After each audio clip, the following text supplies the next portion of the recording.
Today I wanted to talk about a few things that I wish I knew before I started drawing faces. So I started drawing faces about, I'd say 12 years ago. And at that time, I spent most of my time focused on drawing the perfect lines, the perfect circles, and trying to make everything look perfect. And instead of enjoying the process and learning as I go, I really focused on perfection. And I think that is a point where many of us get lost in the drawing process.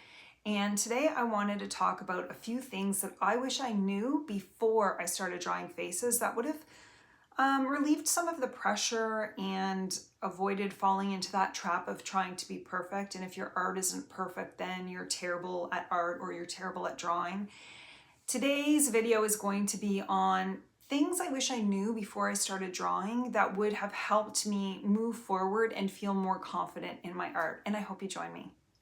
The first tip that I have when it comes to learning to draw or on your journey to drawing is that you do not need to go out and buy a whole bunch of expensive art supplies. You can just use a marker, a pencil, a crayon, whatever you have on hand. When you're starting out on your art journey, it's really just getting used to drawing loose lines and getting comfortable with your own drawing style and discovering what your drawing style is. So the art supplies that you use are really not important. I use a Sharpie marker for almost all of my drawings. If you watch my videos, you know I love my Sharpie marker. So the art supplies that I use are really inexpensive because for me personally, I used to buy all the expensive stuff, but why? A lot of it I'm just practicing and playing and getting used to the materials and getting used to drawing and painting and creating. So really don't need the expensive art supplies unless I'm doing a painting. So I save my expensive stuff for paintings or things that I'm going to sell. But when I'm just drawing and doodling, I'm using a Sharpie marker. I'm using Artex alcohol markers. I'm using Liquitex Basics and just regular pencils, crayons. Another great one that I love is Hemi Gouache. You get so many colors in the Hemi Gouache for such a great price.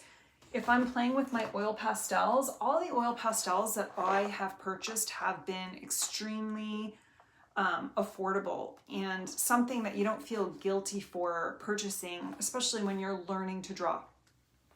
I wish I knew that sooner before I put the pressure on myself to get all of the best top art supplies, because that would make me somehow a better artist. The art supplies do not make the artist.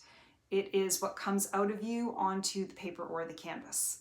Okay, let's move on to my second tip. My next tip that I wish I knew before I started drawing faces in particular is that there's not just one way to draw a face. There are many ways to draw a face. And we don't all have to draw faces the same way, and not everyone's face looks the same.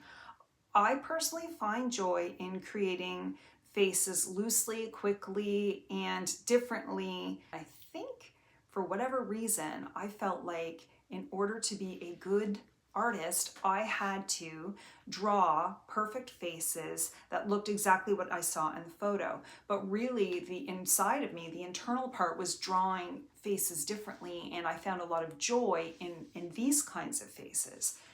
It takes a lot to sort of undo whatever it is we're telling ourselves that we have to do in order to be considered good artist or good enough. Our worst critics are our own selves. When we look at what we've drawn and we feel like it's not good enough because it doesn't look exactly like the picture. The most joy I have when it comes to drawing is understanding that what I draw comes from within me onto the paper, and the photos that I use as a reference, if I use any photos, are only there as a guide to proportions and not to draw exactly what I see. Once I let go of that mindset of you have to draw exactly what you see, once I let go of that and let my imagination and creativity come into play, that's when I really fell in love with drawing and had so much more fun with it.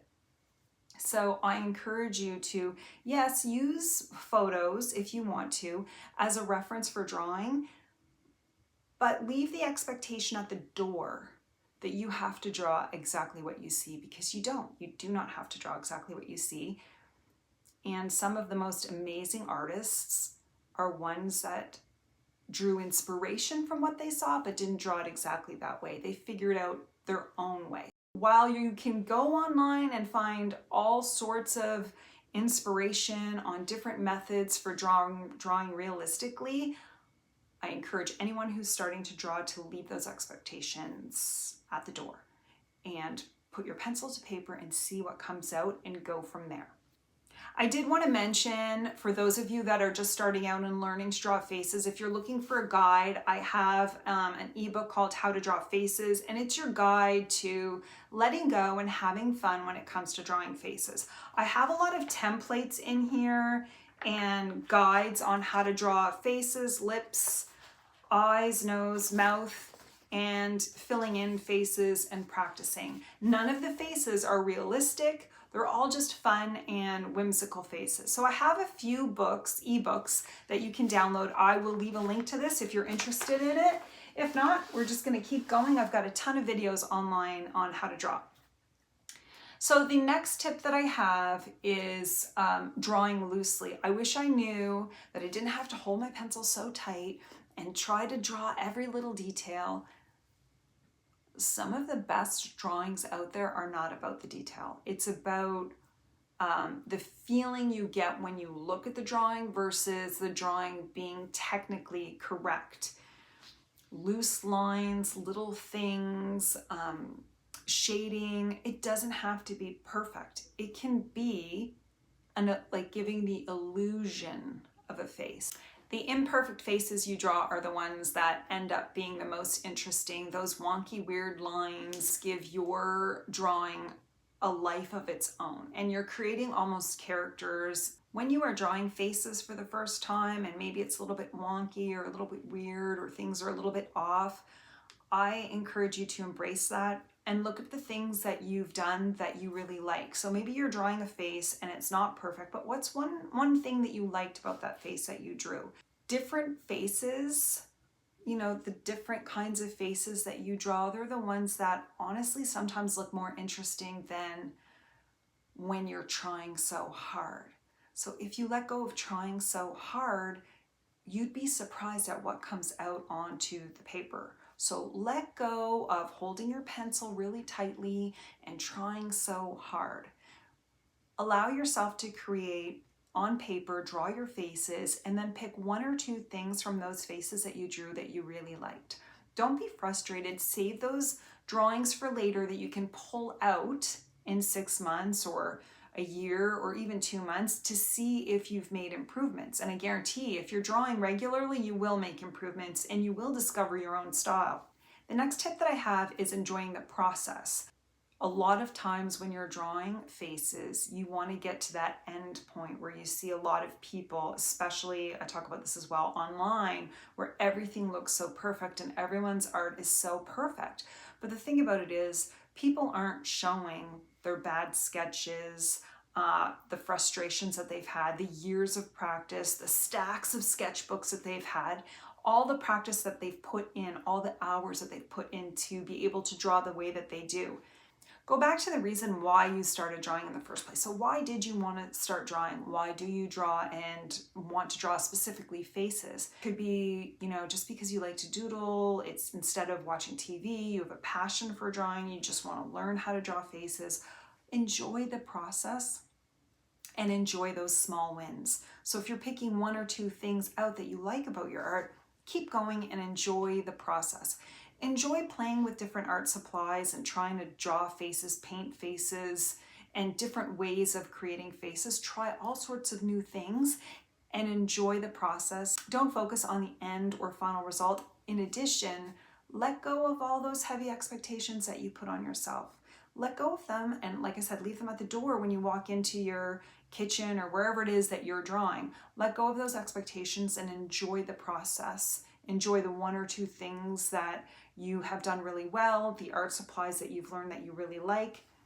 Drawing is a never-ending journey and you'll always be learning. If you are super passionate about drawing faces or drawing in general, you're always going to want to learn and improve. And so you have to enjoy the process and enjoy what you're doing, because you're going to have a lot of wins and great drawings, and you're going to have a lot of drawings that maybe don't measure up to what you expected. But if we're leaving expectations out of it, you should just be enjoying the process, discovering what colors, tools, techniques that you like.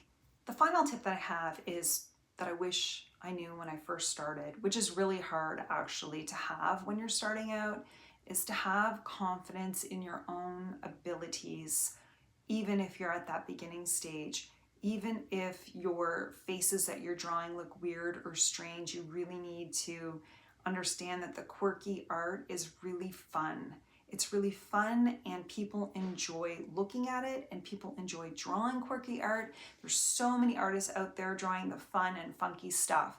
So embrace that, let go of perfection, and just enjoy the process, the small wins. Weird faces are okay, and you will eventually discover your own art style. Now it's interesting because once you discover your own art style, then you have to embrace your own art style and understand that for whatever reason, this is what comes out onto the paper, and perhaps that is your art style. I used to be my own worst enemy in that the art that I did, for example, this or something like this, when I first started, I didn't embrace my own art style. I sort of just tried to be perfect, as we all do, most of us do. And once you realize, wait, this is my art style, and this is the way that I like to draw, and this is my passion, and you accept it and embrace it and move forward, you keep evolving as an artist, and you become, I would say, more authentic in your art and true to yourself. And I think when it comes to drawing faces or creating art of any kind, the goal is not to please the people. The goal is to stay true to yourself, enjoy the process, and find what you love and discover what comes out onto the canvas or paper for you. And then if you want to share it, great. And if you don't, keep it in your art journal or keep it close to your heart. Those are the things that I wish I knew before I started on my art journey. It would have saved me, I think, a lot of frustration, self-doubt, and self-criticism, which I think many people who are drawing, especially when we're always looking outward and seeing what everyone else is doing, instead of maybe just understanding that we are all different, and what comes out onto the paper is a reflection of who we are as an artist. So everyone's is going to look different, and I think that's the beauty of art. If you have any questions about these tips or my art process or anything at all, please let me know and leave a comment below. I want to thank you so much for watching. I hope you all have a wonderful day, and happy sketching.